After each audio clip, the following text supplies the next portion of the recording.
I would like to welcome our moderator for today's session, Mr. Scott Belcher, the Executive Director of the ACES Mobility Coalition. Good afternoon, and thank you for joining us.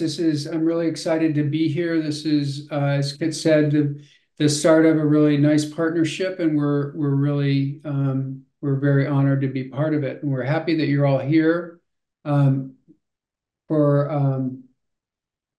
autonomous shuttle or first and last mile autonomous deployments.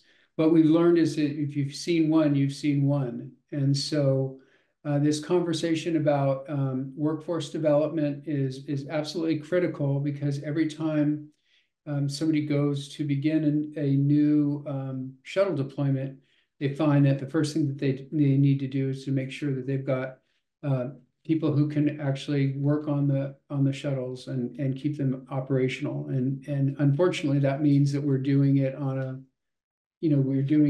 from the beginning each time we do it, which is not really a very viable long-term solution. So today the conversation is going to be about how do we change that process, or change that reality.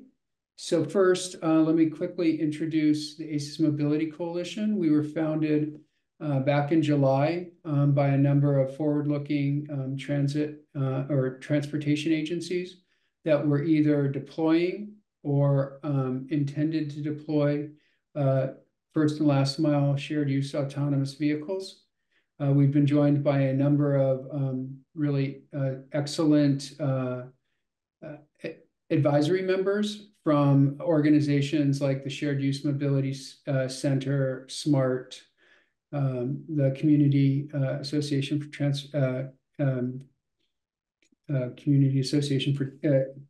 CTAA, Community Transportation Association of America, and then we also have BEEP, which is an operator of mobility services, and Holon, which is really an interesting company that has come to the United States and will be manufacturing the next generation of autonomous vehicles, and they will be manufacturing them in the United States, and they will become available at the beginning of 2016. So we're really on to a really good, in a good place with this industry. We're talking about deployments, not just pilots, not just demonstrations, but true deployments. And so so we really do have to have a better handle on how we do workforce development, how we work with labor. And so with that, we're gonna go to the panel. The rules of the game are: this is going to be a very open discussion. We're very interested in your questions from the beginning. So please go ahead and ask questions. Put your questions in the chat box, and I'll keep that open. And we'll try to respond to everybody's questions. Each speaker is going to have a couple of minutes to introduce themselves, their organization, what they're doing in this space. And then from that, we're going to dive right into the questions so that we can spend most of our time having a dialogue. And so with that, I'd like to introduce our first panelist, which is Dr. Doug Brower, the Dean of Engineering for the Florida State College of Jacksonville. Doug? Scott, thank you so much. Just very pleased to be here and join everybody today with this. I am the Dean of Engineering Industry here at Florida State College of Jacksonville. And, a quick bit of history for me. I've spent about half of my career in business and industry, leading global manufacturing and technology transfer. And the other half of my career has been in higher education.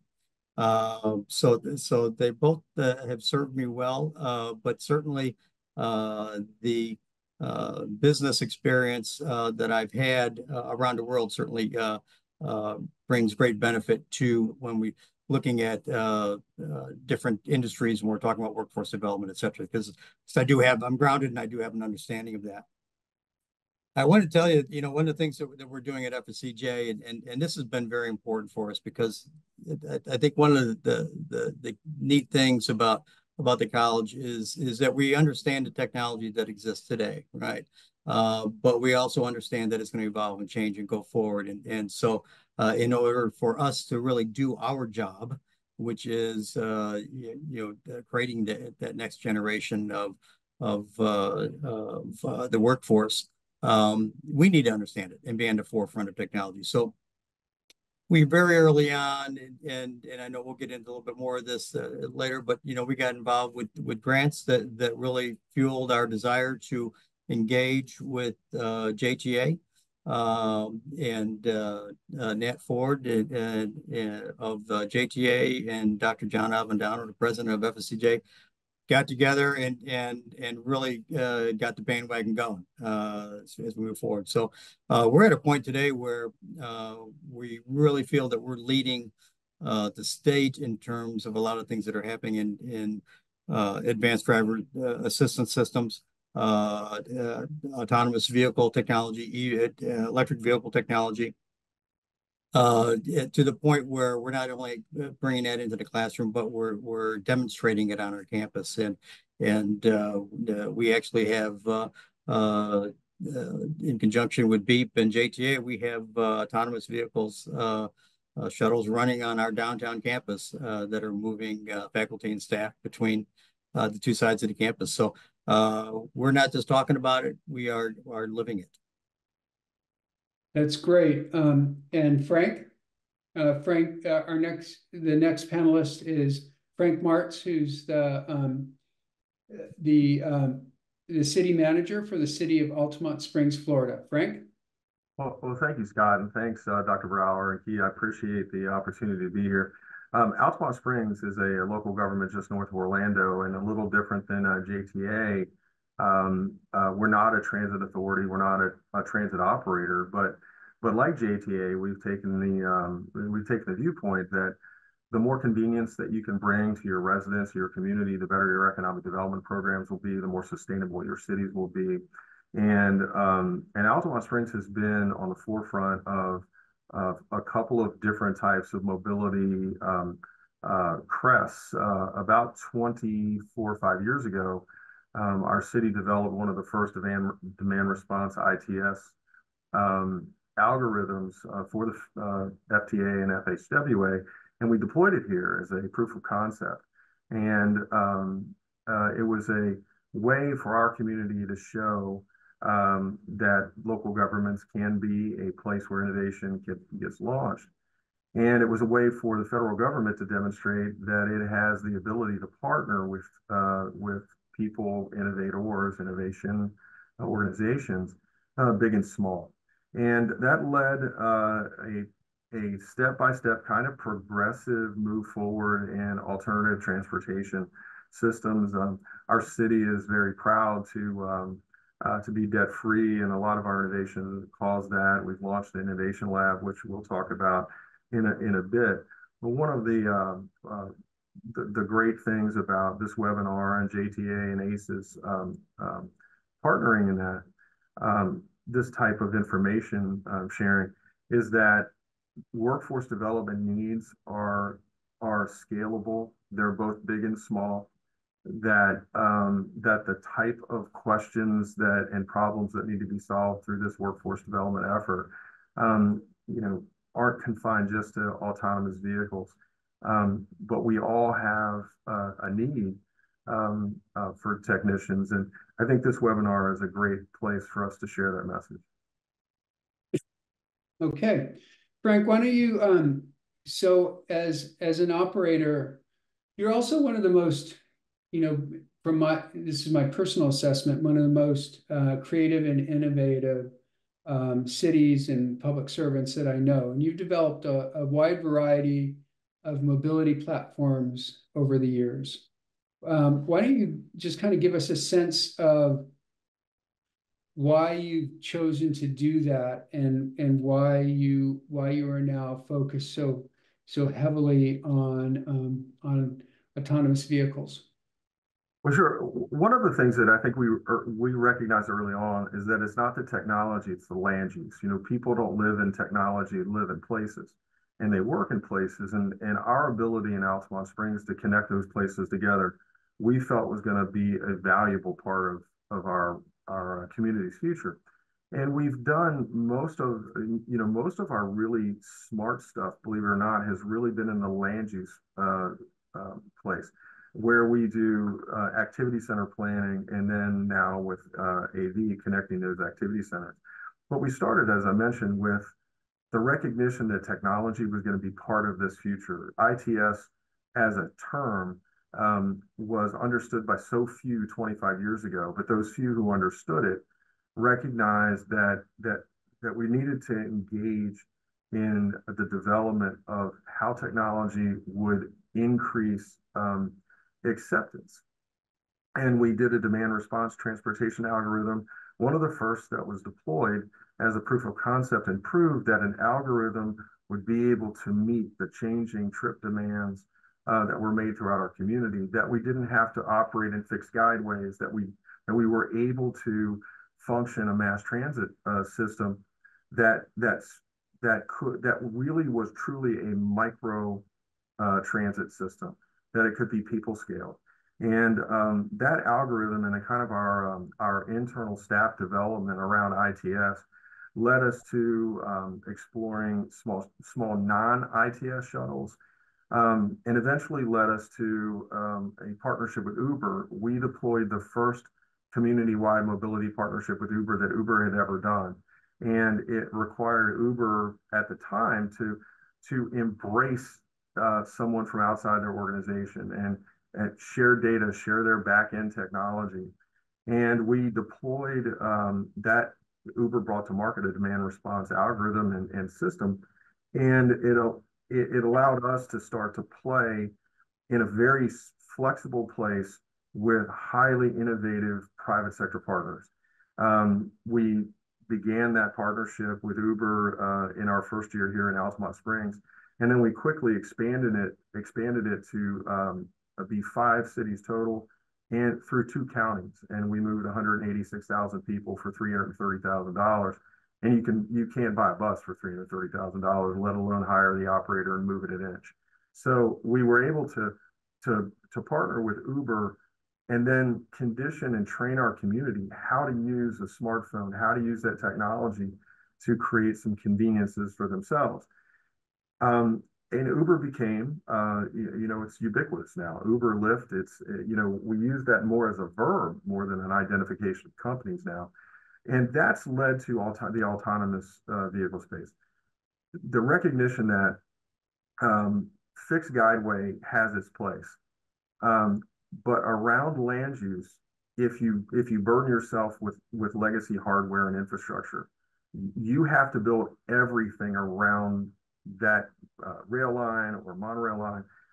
Autonomous vehicles gave us the opportunity to serve people where they are and be able to respond and react as land use and economic development projects change. And the value of autonomous engagement is that it is extremely safe. And it gives us the ability to induce people to mode switch because we can demonstrate it's safe, we can demonstrate it is convenient and comfortable. And that's how we determined that autonomous vehicle deployment was right for Altamont Springs. Great. Could we go just 2 slides ahead, please? And if you're not, and can you also, if you're not speaking, please mute yourself. All right. Oh, no, go back one. There we go. One last quick question for you, Frank. Why don't you tell us a little bit about crane rides and how that is impacting your need for a changing workforce? Absolutely. Crane Rides is a partnership between ourselves and the state of Florida. The DOT wanted to demonstrate how autonomous vehicles could be deployed and scaled in a local government, a smaller local government, to be a use case for other local governments around the state of Florida. And together, the DOT and the city chose Beep as our operator. Beep is highly innovative. They're involved in ACES and JTA. And they're absolutely engaged in the space and experts in it. Crane Rides is one of the few multi-phase rollouts in the United States. like Dr. Brower said and Keith said, we're not piloting things, we are deploying things to be used. And so crane rides is a system that is going to, like everything, cranes rides is a system that's going to have to be reliable. Rolling stock needs technicians and needs people who are qualified to address both the software and the hardware sides of these types of units. So the deployment value for us is negated if we can't get vehicles serviced, maintained, and back in operation. The most critical thing that you can do to kill the willingness of people to try something new is to cause it to become inconsistent and unreliable. And the evolution of workforce development in this space, it has a hyper need. We are at critical mass, and this is an odd thing. We're all in early stage of development deployment, but the workforce is not ahead of the deployment. So we're deploying outside of our ability always to maintain. And that's a critical mass issue for the city of Altamont Springs as an operator service provider. Interesting. So Doug, you're both an operator, but also a developer of workforce development to support not only your operations, but JTA's and in your dreams, many other organizations as well. From your perspective, what are the kind of the key elements of a workforce development program? And I realize we glossed over your slides. If you need to go back to any of those to help you answer your question or for visuals, just let us know. You're muted, Doug. There we go. One of the things that when you look at workforce development, I think there's three things, and I'm gonna probably give them to you in reverse of what traditionally people would think about.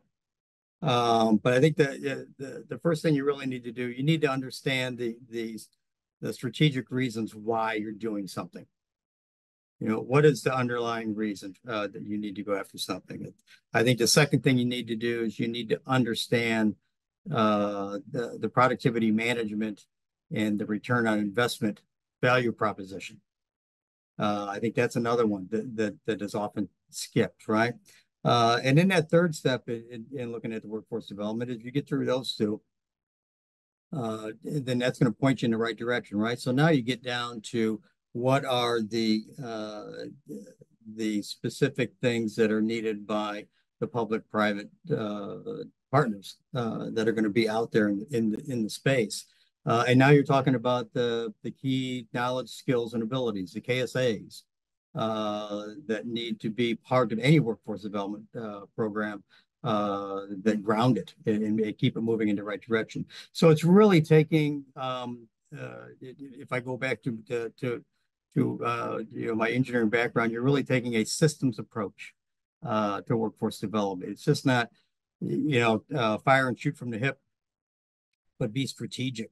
Know how you're going to sustain this thing and why financially it's going to work and how you're going to be fiscally responsible, and then define what are the specific things that need to be there to make it a value added component of any organization throughout the world.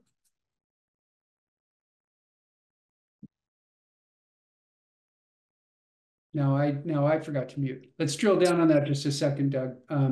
So specifically in this space of autonomous vehicles, what are those KSAs that you're looking for? Well, I think that those, when you get down to that level, you're looking at multi-level kinds of things, right? And how you look at it. One of the things that you're looking at highest levels of the organization, you need to have the people that are going to be monitoring and driving this thing. Have knowledge about safety, clean energy, sustainability.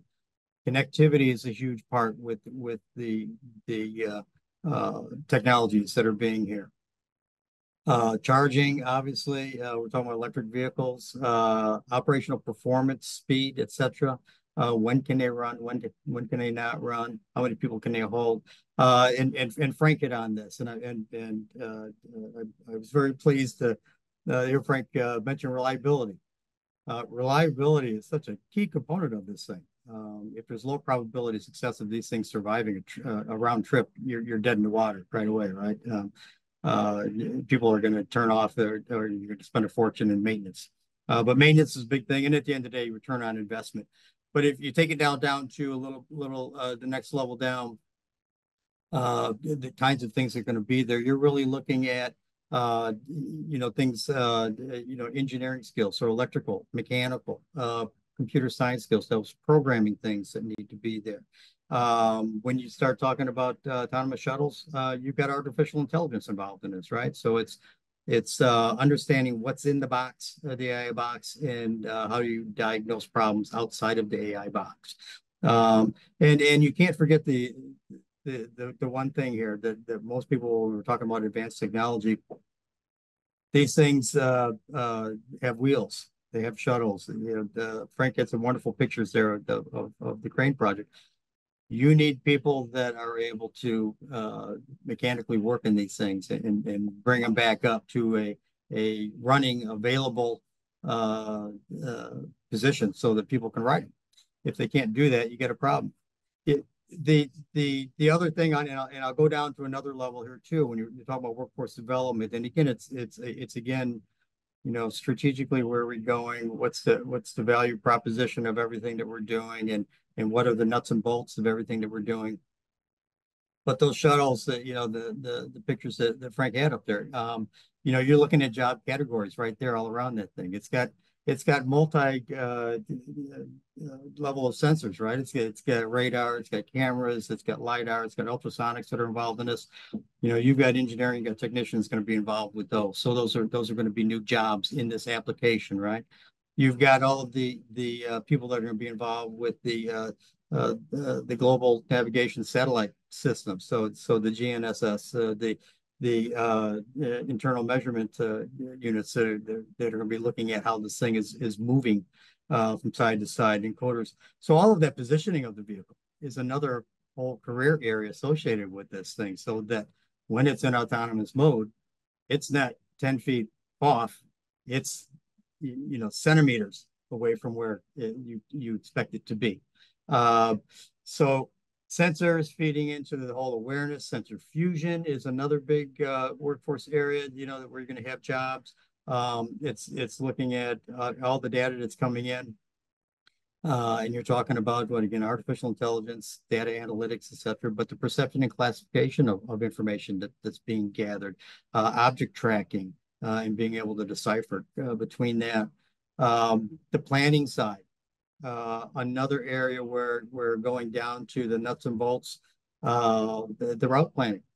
Where's this going to go? The people that make that happen, right? The behavior planning and decision that's going to take place based on traffic conditions. So evening, morning, game day, or just a Sunday afternoon where nothing's happening. And the motion planning. And then at the last category there that I would really throw out is where you're going to see a lot of new jobs and expanded job roles are really going to be in the decision and control area. So now you're talking about the control of the vehicle, and you're getting into all of the different types of actuators and that kind of stuff that are involved in, right? So the steering, the acceleration, the braking, all of those hydraulic pneumatic systems and everything that's going to be involved in that. So this is a wonderful area with lots of potential new jobs, enhanced jobs that are just going to grow. So it's almost and back in the day, and we had typing pools, and those went away. Those people had to migrate someplace in the workforce, right? And so. And dare I say punch cards? I hate to say that. That ages me when I say punch cards. But you're moving across, right, to laptops, et cetera, to where we are today, where we type all of our own stuff. But people are still employed. So the job's going to evolve. These are going to be jobs. The technology is going to help facilitate new job growth. So, Doug, if I'm an operator, you've just scared me to death, because it sounds like you're looking for a bunch of PhD engineers or PhD physicists.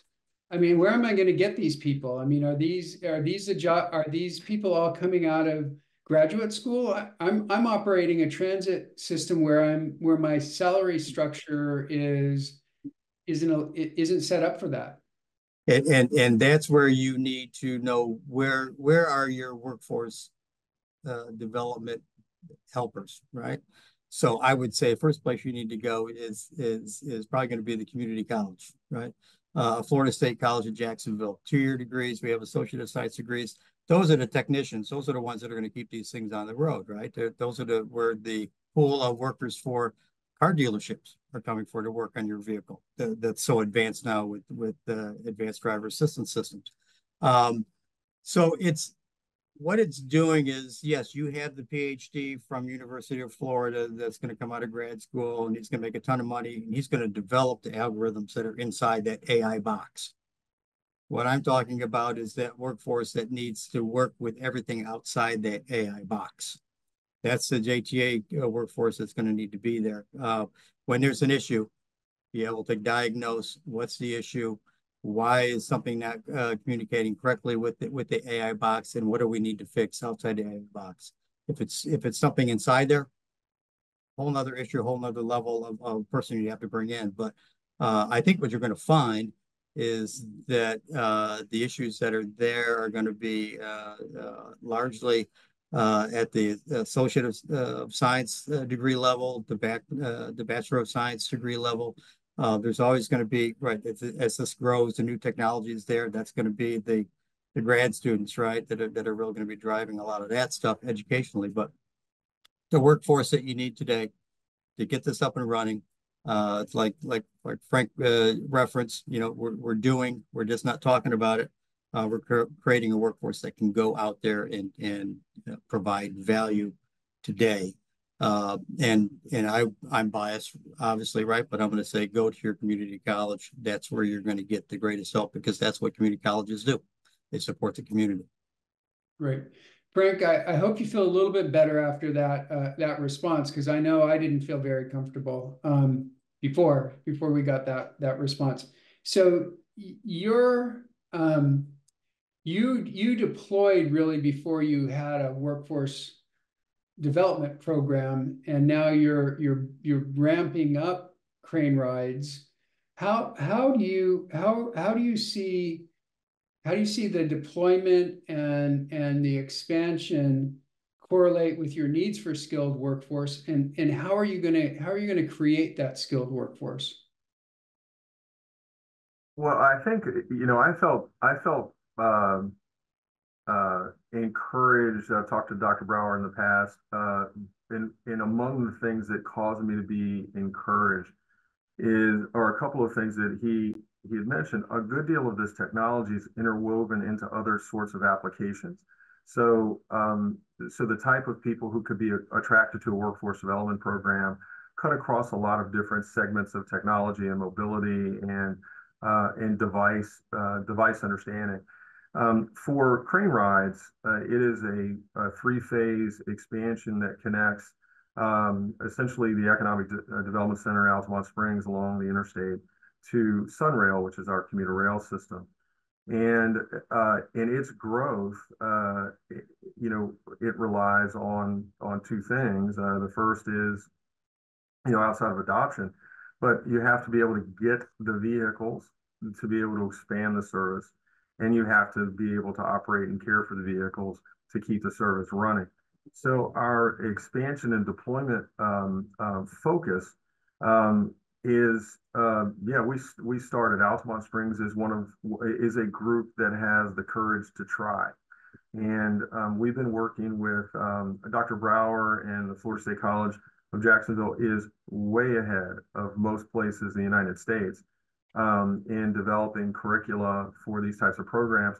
We've recently been talking with our local state college, Seminole State College, that has an in-place automotive technology program that they're looking to pivot to include autonomous vehicles. So the skilled workforce and the ability to repair these things, these types of vehicles, and the types of technology we hold on to, it is huge it is quicker to educate and certify a student than it is to build a plant and to build these types of vehicles. So while we're deployed, and currently, BEEP has technicians on staff, and they're able to handle us. When I look at the deployment in Altamont Springs, this is not the only deployment we're going to do. We're going to build a second autonomous vehicle project that connects Seminole State College into Advent Health's national headquarters and another activity center that we have. So we see the timing is advantageous for both Florida State College in Jacksonville, as well as Seminole State College, to forge that path ahead to get programs vertical. The perfect can sometimes be the enemy of the good. And so I think the relationship between Dr. Brower, JTA, manufacturers and operators of these types of vehicles are crucial, because it's going to require a lot of different voices, lots of different technologies. Ultimately, it's going to provide students with lots of different opportunities in an emerging tech space. And it's going to take all of us contributing into that discussion. ACES, because it represents and includes membership throughout the United States, there's the opportunity to take lessons learned from not just a national perspective, but sub-regional perspectives, and bring those into those academic programs so they can be responsive. I see the advancement of projects like crane rides and the advancement of projects like JTA is planning to do. To me, I hear opportunity in that. It's what I hear. I hear Dr. Brower describing a vastly wide upskill potential. There's something for almost everybody in these types of deployments, Scott. And I feel like crane rides, JTA, things that are happening through ACES, other members and partners, is just the beginning of what that workforce development narrative is going to be. I think we're starting it with autonomous vehicles. I think where we're going to end up is something very similar to what we've seen in the advancements of other types of inclusive technologies. Some for everybody here. Great. Well, thank you. I'm gonna, Kit, you're never gonna do a panel with me again. I think you thought you were just going to be the host and the pretty face, but I want to ask you about this topic, because you have been involved in the two of the most mature transit operators deploying technology in the country, both at RTC Southern Nevada and now at Jacksonville Transit Authority. So you've been involved with organizations that are deploying technology before anybody else, not just piloting them, but deploying them. How have you seen the two organizations that you've worked for deal with this workforce development program, or workforce development need? Because you've been at the bleeding edge of this. So I'm really interested in your thoughts. I apologize for putting you on the spot, but no. Thank you very much for that question, Scott. So, as you mentioned, I've got a different perspective, just given the organizations that I most recently worked at and where I'm currently at the JTA.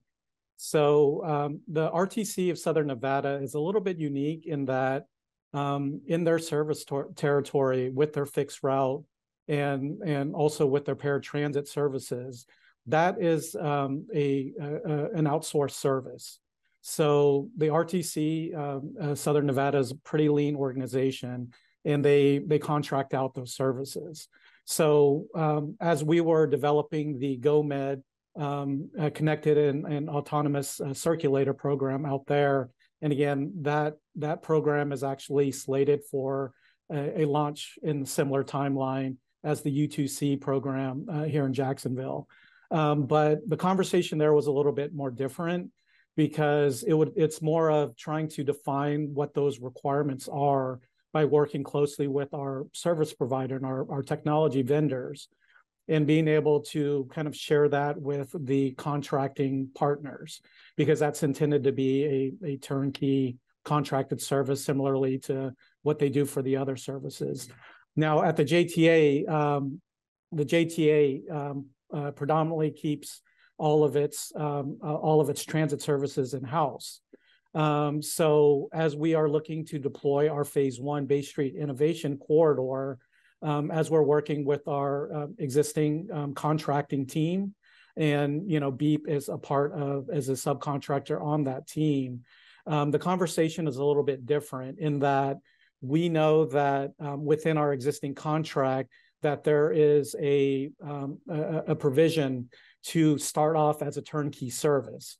However, starting off with that turnkey service, that's always been intended to be a short-term solution as we actually transition that back into the JTA house. So as we are nearing our construction and as we look forward to the deployment of the Bay Street Innovation Corridor in June of 25, that gives us a little bit more runway in actually developing that workforce of the future, working with our partners at FSCJ and Dr. Brower and continuing to enhance that curriculum and really laying out what those knowledge, skills, and abilities are. And then also working with our union partners to help kind of transition this new autonomous mobility service back in house to make sure that that's a seamless transition. Thank you so much for bringing up labor. I mean, it's such an important issue in this discussion because for most transit agencies, the vast majority of their labor is unionized, and there is concern among the unions that we're going to be taking away jobs from them and outsourcing those jobs. I mean, do you think that that's a very real? Is that a rational fear in the transit space, or do you think that that we're creating new and different jobs that are complementary, not taking jobs away? Yeah, thank you very much, Scott, for that question. So we at the JTA, we actually view this as creating more opportunities for other traditional transit services such as fixed route. Because if you look at a lot of the use cases that we are exploring, again, we're looking at kind of urban circulators to connect communities. And as part of this connection, we're trying to connect folks to higher capacity, higher frequency routes. Because as we all know, for our types of use cases, the types of vehicle form factors are smaller in capacity. And then, we are also looking beyond these urban circulators and seeing what we can do on more on-demand microtransit point-to-point service. So part of looking at it is that we are actually trying to increase ridership and getting riders to other connection points within our transportation system. Great, thank you. So, Doug, you went through a lot of different technologies and technology types when you were giving us the kind of the lay of the land. And as I mentioned, you had my heart rate elevated. Now that my heart rate's back down, can you tell me, I mean, do you see, are the technologies that we're deploying in these shuttles, is it different than just traditional ADAS technologies that we're all, some of us more familiar with than others? Well, we're comparing automotive industry, right, to shuttles, right? So they're sisters, if not more. They both have similar sensor packages. And I always look at the automobiles that have been coming up with goodness gracious, I can't, I get in my wife's car and everything's beeping and telling me not to hit something, and all of that technology has been there and has been there for years, right? You're seeing it cascades down to lower cost brands vehicle, but that technology is going to cast down as it gets cheaper and it's adopted, right? But they're both the same. A lot of it's used. If you look at the autonomous side, now you've upped the ante, right? Because now we've integrated in a lot more artificial intelligence capabilities within that, right? All of this data is being collected to digest it and also relay it back to other entities. When we talked about connected vehicles to community infrastructure, it's a whole nother dynamic that we're adding in there, right? But generally, you're talking about AV, technology. It really exceeds ADAS in terms of the more robust processes that are there. The software is more complex. You have a lot more redundancy in sensors. You've got more robust the GNSS capabilities to keep it on path. It's a connected vehicle generally, and it's going to be fully electric, right? And those fully electric vehicles already exist out there. But the key thing that really ramps up the AV technology is really the introduction of artificial intelligence. That's a scary term, and so many people have so many different definitions for that, right? But we've all exposed to it on a daily basis. I think we've all talked to Siri on our phone or whoever it is that responds back, can do language interpretation and come back with a response. So that's going to be the big thing, I think, that we're dealing with. And again, we're not talking about a workforce that may transition within JTA to another role. They're not all of a sudden going to start creating complex AI algorithms. That's not what they're going to be doing, but they're going to be the technicians. They're going to be in the command center looking at this. They're going to be attendants. At some point, you're still going to have if you need a person on the shuttle as it's going. So there's going to be lots of roles that evolve out of this. It's not kicking anybody to the street, but the technology associated with the vehicle itself is much more complex, but it's not that far off from what exists in vehicles today. I'm going to make another leap, and one of the things that you look at candidates for this. When I first got asked by Beep to we need some people to help us with the shuttles, to work in the shuttles, and they're talking about mechatronics. We want mechatronics people to mechatronics, electromechanical, essentially what they're saying.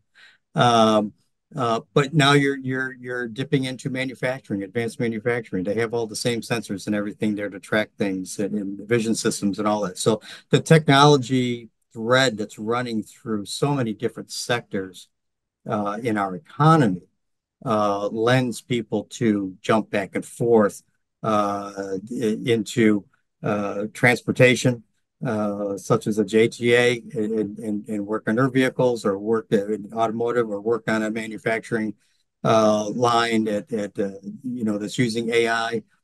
We have several of those here within the Jacksonville area, or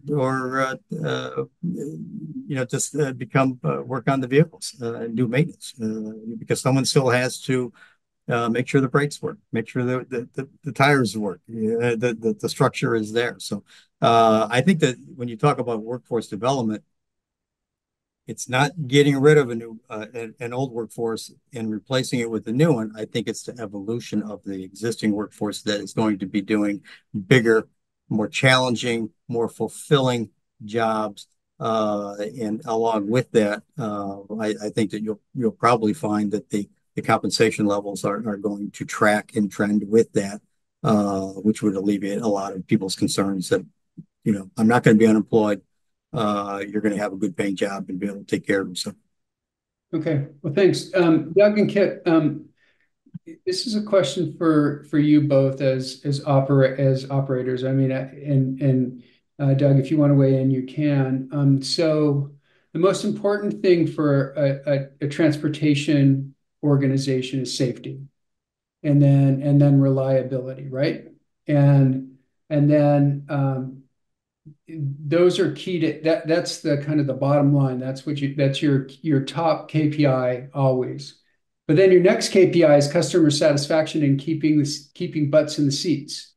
So I'm really interested in how important this workforce element and is to those three major primary objectives, and how you see that playing out in terms of ridership and rider satisfaction. Frank, why don't you go first? So the key to pretty much anything government ever does has the lynch on safety and then secondary performance.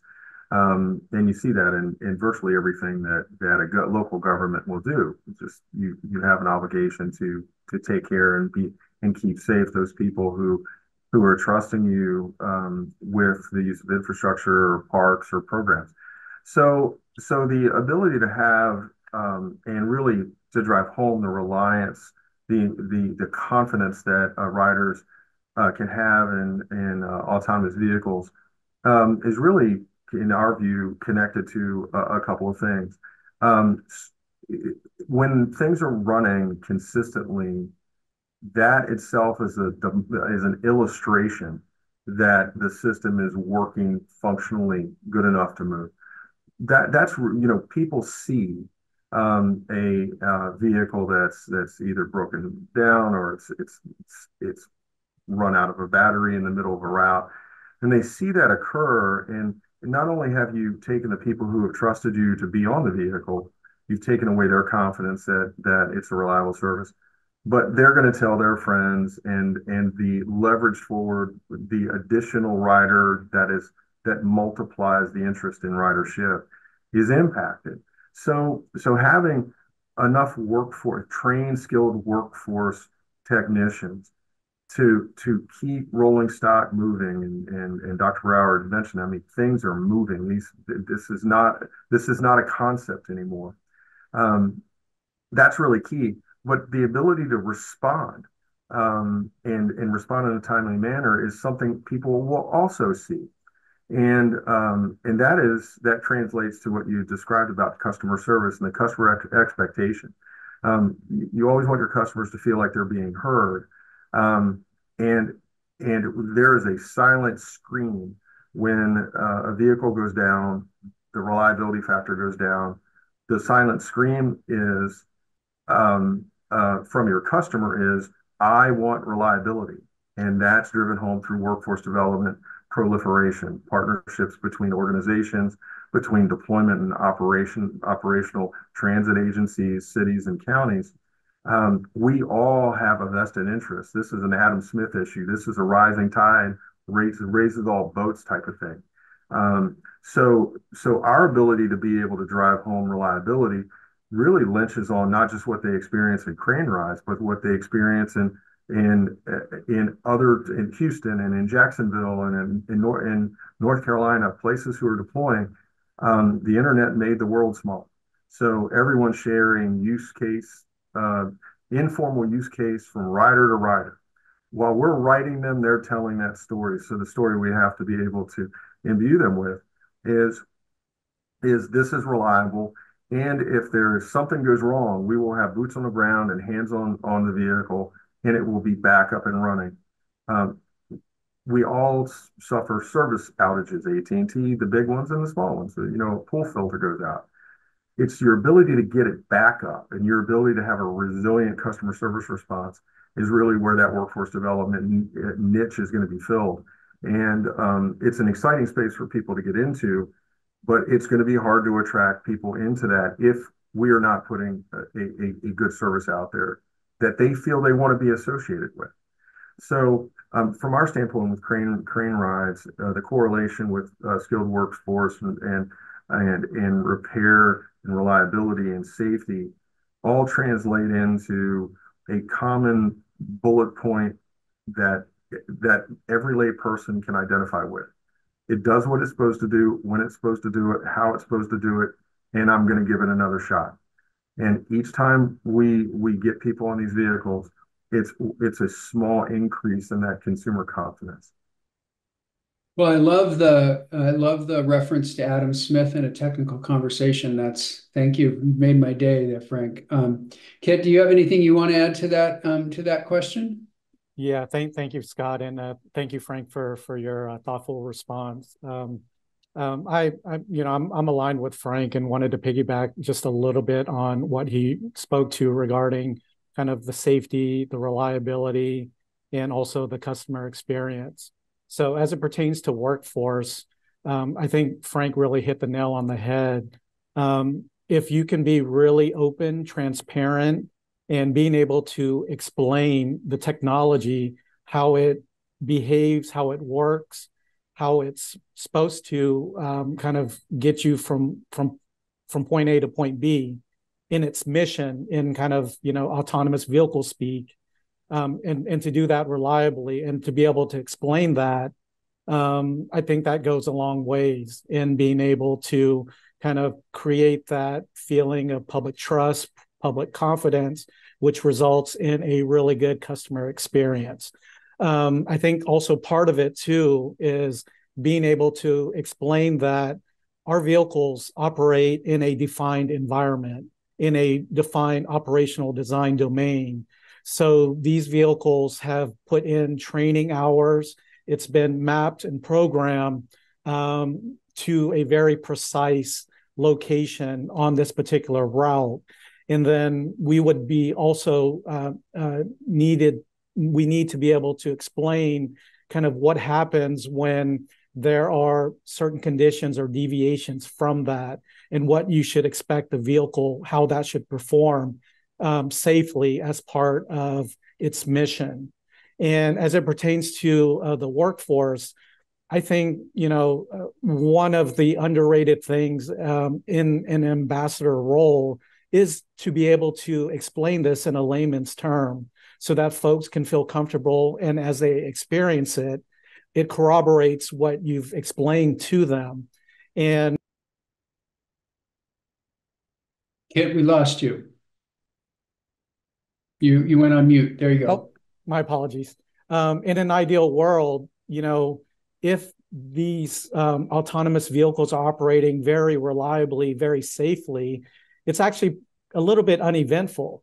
But that is definitely a good thing. But I think part of the workforce training and development is being able to, you don't have to understand the intricacies of the black box of the AI, but from the standpoint of explaining how that AI is behaving and what it's intended to do and how that manifests itself in the actual ride experience. I think that is a really important, skill to be able to understand the technology, to be able to explain it, and to make folks feel comfortable with that. Okay, well, we're coming towards the end of our discussion, and so I actually want to ask each of you one last question, and because you all have somewhat similar but different long-term goals, and so I'd like to hear you articulate it in less than a minute, or roughly a minute. So, Kit, your JTA is a transportation authority for the Jacksonville area. And your intention is you have roughly 10 miles of track planned. You're going to go into communities that have never been served before and bring them to transit. But what I also heard you say is that you're planning to bring your operations and your training in-house. So why don't you tell us, give me 30 seconds on what kind of long-term vision for how JTA will manage workforce going into the future. Will it still be in partnership with Florida State College of Jacksonville? Will it be internally, or will it be both? Yeah, thank you for that question, Scott. I think this is if you look out into the long horizon, this is a really multifaceted, multi-level approach.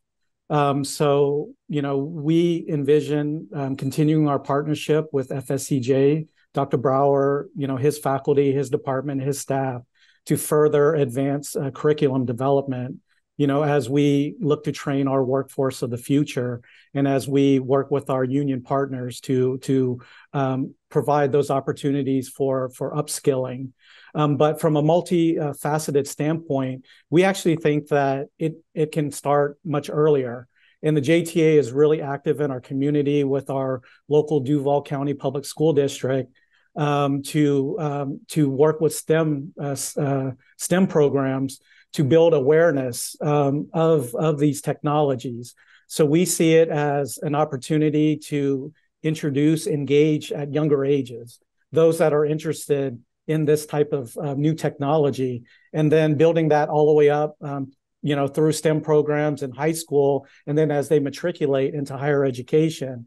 But we actually also at the JTA have a very robust internship program with high school students as well as college students. So we see this as an opportunity to work with our existing workforce, but also to develop a pipeline into the future of the operators of the future. So Frank, you have grander visions always, and I know one of your grander visions has to do with the laboratory that you mentioned a little bit earlier. You haven't had really an opportunity to say anything about it. Can you give us 60 seconds, a 60-second overview of the lab and how you see that serving the greater good or the long-term goals of that organization? Sure. The Altamont Global Innovation Lab is really set up to be a test bed for innovators and innovation. As a local government that has a long history of public-private partnerships, we've done some very effective work in deployment. The partnership between ourselves and the state for this to be a use case for local governments is an example of how we're calling it Agile, AGIL, Altamont Global Innovation Lab, because that's what local governments have to be. They have to be agile. They have to be able to work at the same speed as private sector innovators. We already have relationships, and I think there was a great question that was posed out about high school students, and Keith said it great. We have a robust partnership with Seminole County Public School System. We built a STEM education program about a decade ago called the Altamont Springs Science Incubator, and we've had 20,000 middle and high school students through that, and we're going to plug them into our experiences with autonomous vehicles, AI, digital twins related to mobility. And through partnerships, we hope with the JTA, with ACES, with others like Beep and Holon, Florida State College of Jacksonville, plugging high school students into places where we can make learning real and intangible and hands-on. That's what we learned through the Altamont Springs Science Incubator, that if you take them out of the classroom and you put their hands on things, you can spark some imagination that they might not have otherwise had. And if you can show them other people who are like them, who are doing those type of technical education programs and those types of upskilling opportunities, they start to identify with the ability. Dr. Brower and Kit, they both expressed it really well. Workforce development in this space is not just about autonomous vehicles. It is very, very broad. And so our programs and the way we're going to use the Altamont Global Innovation Lab, and the way the state is going to use it as well, is to bring people to see and touch these programs. And we're going to do the same thing with students. And what Agile is intentionally focused on is that as there will be IoT developments as AV expands and becomes more broad, connected vehicle opportunities, things that we've not imagined yet. But with us, Altamont has state roads, county roads, city roads, local roads, private roads, the ability to provide deployment in a controllable size. Altamont is geographically relatively small, but to be able to deploy at scale, we have 95 million cars coming through Altamont every single year. Be able to do deployment small enough to control, large enough to scale. We think, and we will use Agile as a jumping on point for middle high school education, college education, but also for private sector innovators to start trying stuff. And that gives students who come through these programs something fresh and new every single semester. So, Doug, I'll give you the last question very quickly. Is this a space where there should be a national curriculum, or should the curricula be designed for each deployment? Well, I think you got to look at it from two perspectives, right? I mean, you're going to have manufacturers that are going to want people that know how to work on their vehicles, right? But at the end of the day, you're talking about a lot of the same technologies. You're talking about electric motors, you're talking about wheels, the AI component, and there's going to be obviously some intellectual property areas in here that you're not going to be able to just generically make universal, right? But I think that where my vision is that extending what we do here at the college, and that is to provide the greatest opportunities for our students in the community. I would like to see a national center where we really are able to provide the greatest opportunities for the students and communities throughout the world. I think that at the end of the day, the U.S. is obviously the leader in the world from an economic standpoint. The technology generally comes from us. I think we should be at the forefront of providing the workforce development opportunities along with that. So, yeah, the things that Frank mentioned, this at the outreach with the STEM, it's critical. Here at our engineering innovations lab that we have at the college, as an example, I've got a company sponsored youth leadership development program. They're bringing in 75 students, and we'll cycle them through the lab, and they're gonna learn about 3D printing, augmented reality, CAD, and what we throw in there also is autonomous vehicles. They're going to be exposed to all of that technology and the sensors in that. So you have to keep doing the outreach, but it's also the fundamentals too. You can't run so far fast. One of the key things that we hear from employers all the time is that people don't know how to use a ruler.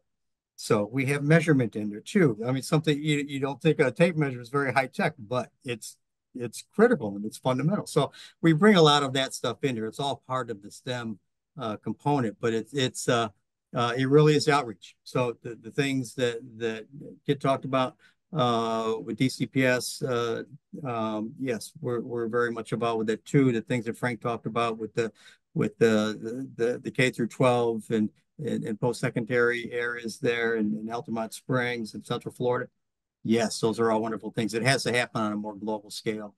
And I think at some point, it's creating that awareness with the kids so that they actually touch and feel the technology. They know what's out there, because reality is the parents don't necessarily know, right? You got to put it in front of the young kids so that you have that next generation that says, aha, that's an area that's kind of interesting. I may want to go in that direction. So the outreach is critical, the K through 12, everything that Frank's doing in Altamont Springs, wonderful. Kit and their involvement with the local schools here in Jacksonville, wonderful. We need to do it at a national level. Well, great.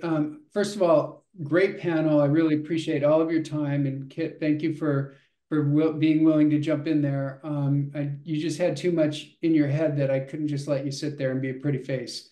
I want to thank Jacksonville Transportation Authority for being the host and the sponsor of this webinar series. It's a great webinar series. We will continue it going forward. For those of you who are on, this will be taped. You'll be able to get it. You can have your colleagues watch it if you like.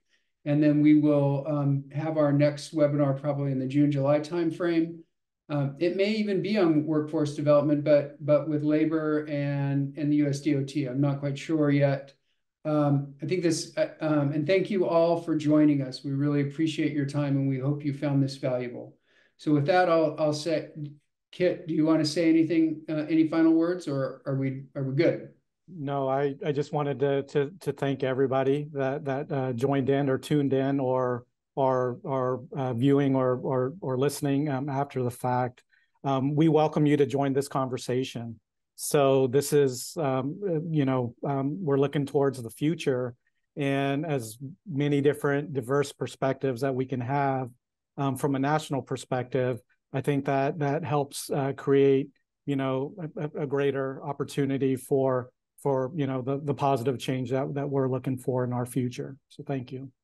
Well, and if there's for those of you who are still on, I've forgotten my job. I should have done this earlier. If you're interested in learning more about the ACES Mobility Coalition, please reach out to me or reach out to acesmobility.org. Thank you all, and we will see you soon.